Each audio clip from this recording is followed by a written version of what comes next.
Hey, good evening, Midwest Survivor. So I'm glad to see everybody's out. Thank you for the subscribers. Our giveaway is going to begin on August 22nd. The giveaway will actually be on the 23rd.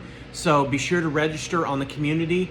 Be sure to click like and subscribe on the channel. We are up to 52 subscribers now.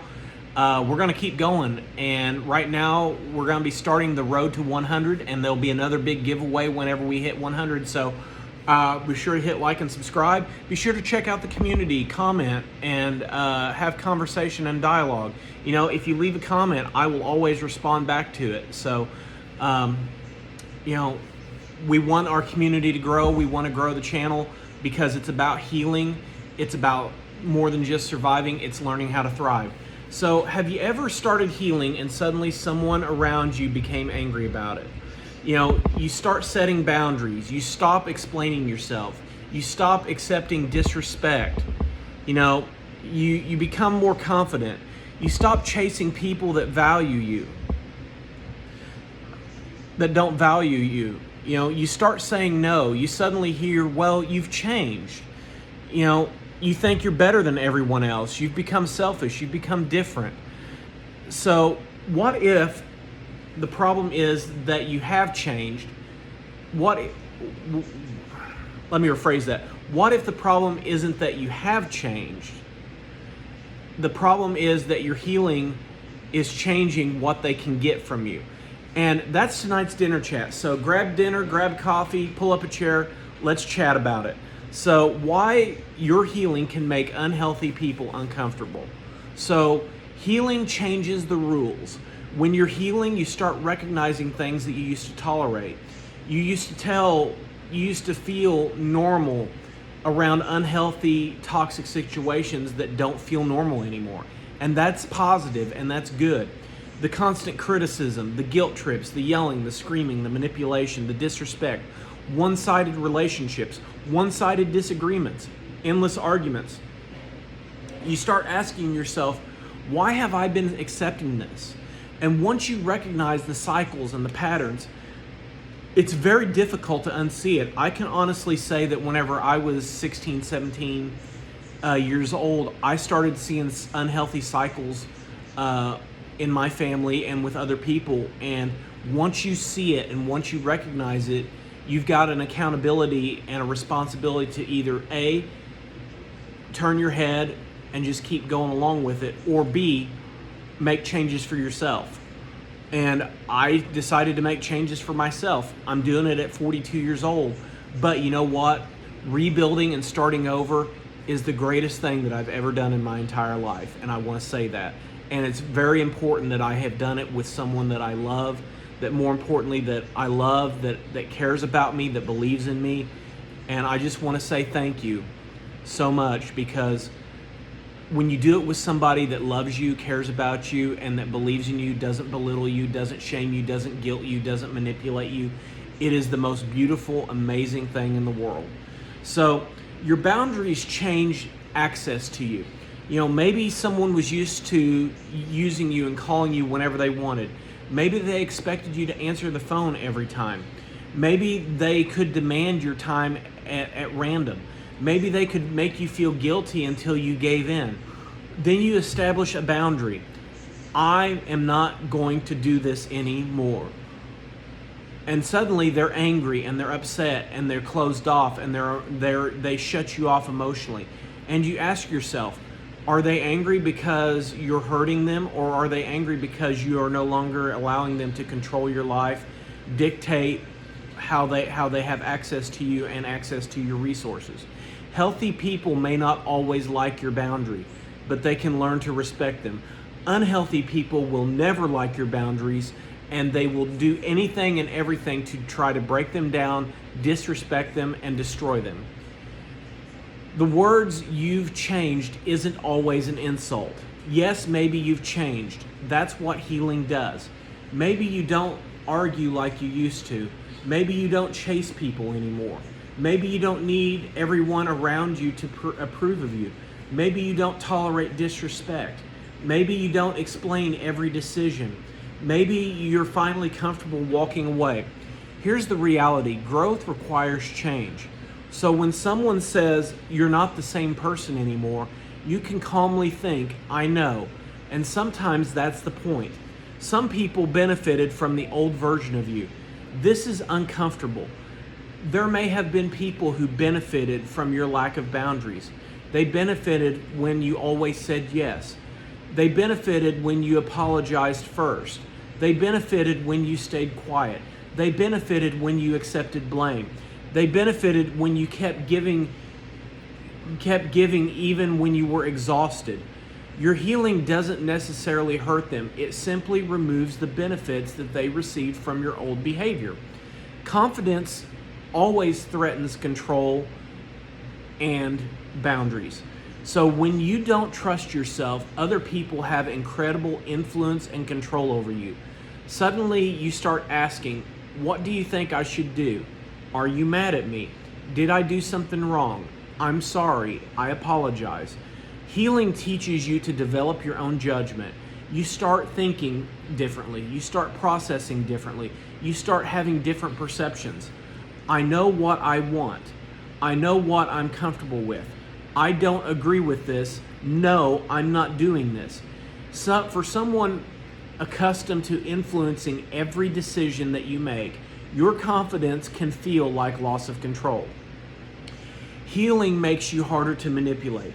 When you understand manipulation and guilt and toxicity and gaslighting, certain tactics become easier to recognize. The guilt, the silent treatment, the blame shifting, the gaslighting, threats of abandonment, playing the victim, triangulation, getting hit from one side and then the other side and then the front. You begin noticing, wait a minute, this conversation is not exactly about what happened. It's about making me feel guilty, making me feel ashamed, to responding for what happened. Awareness changes your entire perception and reality. Once you recognize the pattern, you can stop automatically reacting to it. Number 7, you stop taking everything personally. Healing can teach you something powerful about yourself. Not every reaction requires a response. Someone is angry. Okay, well, that's their problem. Someone disagrees. Okay, that's fine. They're entitled to disagree. Someone doesn't like your boundary. Well, I'm sorry, but my boundary is my boundary. Someone misunderstands you. Well, I'm sorry you misunderstand me, but that's not my problem. I can't help you understand what you're unwilling to comprehend. You don't have to fix every emotion someone experiences because of your healthy choices. Their feelings, to a certain degree, matter and have validity. But their feelings do not automatically control or dictate your responsibility for them. You start choosing peace over winning. There was an old version of you that may have needed to prove your point, to be right, to always be on top. You always had to explain. You always had to defend yourself. You always had to get the last word. But healing will change that. You realize that I don't need to win this argument. I need to protect my peace. Sometimes walking away isn't weakness. It's just good wisdom and accountability. Healing will expose everybody's lack of growth. This will create resentment. You're working on yourself. You're learning how to communicate effectively, clearly, concisely, and transparently. You're becoming more emotionally aware. You're taking responsibility for your life, your choices, and the decisions that you make.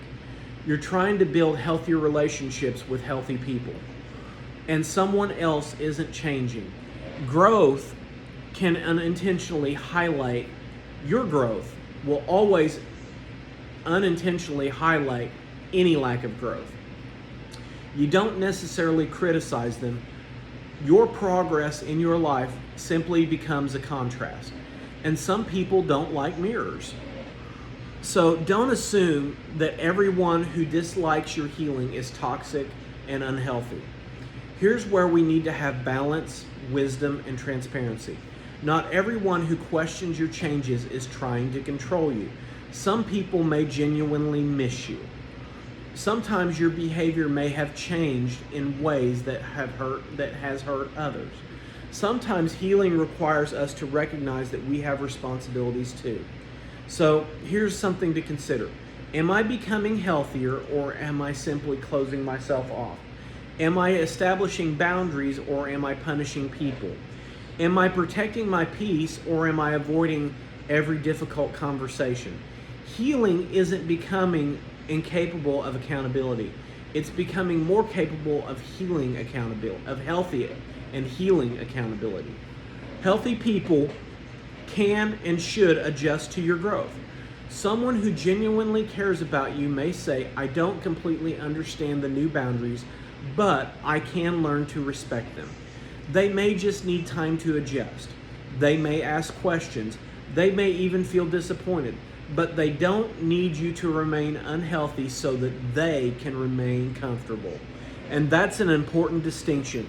Healthy relationships can adapt.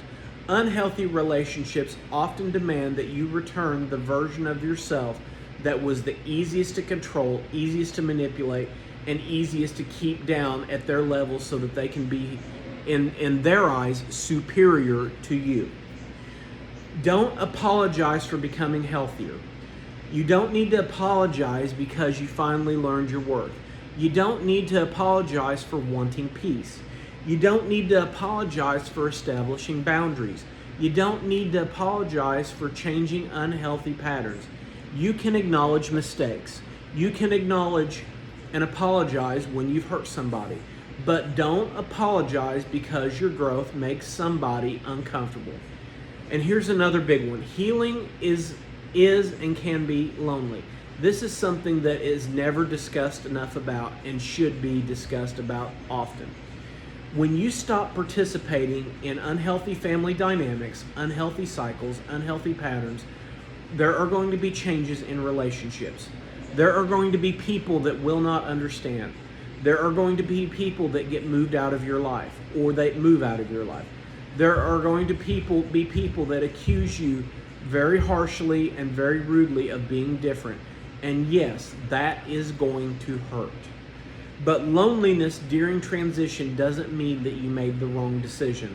Sometimes you are creating a safe buffer zone for healthier relationships to enter your life. So let's bring it all together and take it away. So someone becomes angry because you're healing. Don't immediately assume that they are the enemy. Take a moment, look at your behavior, own the things that belong to you, own the things that you are responsible for. But also ask yourself these questions. What exactly about my healing is making them uncomfortable? Is it your boundaries? Is it your independence? Is it your confidence? Is it your refusal to accept disrespect? Is it your willingness to say no? Is it your decision to stop participating in old patterns and behaviors and cycles? Is it because the people most upset by your healing aren't upset because you are healing? They aren't upset because you're not becoming worse in their eyes. They're upset because you are harder to control, you are healthier, and your choices are reflecting their inadequacies and their shortfalls. And that is a very powerful difference. You don't have to return to who you used to be just because somebody preferred you that way. Heal, get stronger, get healthier, learn, acquire knowledge, acquire wisdom, set healthy, transparent, consistent boundaries. Take full responsibility for every choice, action, and decision. Build your confidence. Build walls of emotional stability and peace, and become the healthiest version of you that you can be. So here's tonight's dinner chat question. Have you ever started healing, establishing clear boundaries, rebuilding your confidence and strength, and someone became angry because you were no longer the same person that they wanted to control? Did you hear these words? You've changed. You're selfish. You think you're better than us. Or harsher ones. I liked you better than the way you were. I liked you how you used to be. What changed when you started choosing yourself? please share your experience below. And remember, healing does not require everyone else's approval. So how do I always leave you tonight? Remember, it's not about surviving, it's learning to thrive. So as always, get healthy, be healthy, get strong, stay strong, and always be strong. And remember, it's not about surviving, it's learning to thrive. And you don't need to heal by the approval of other people. You just need to heal yourself, because you are worth it, you are valuable, and you have skills, talents, and abilities that other people don't have. And you need to find people that are going to encourage you and help you heal in your life. So Midwest Survivor, as always, take care, have a good evening. I'll see you tomorrow morning for Breakfast Bits. Good night.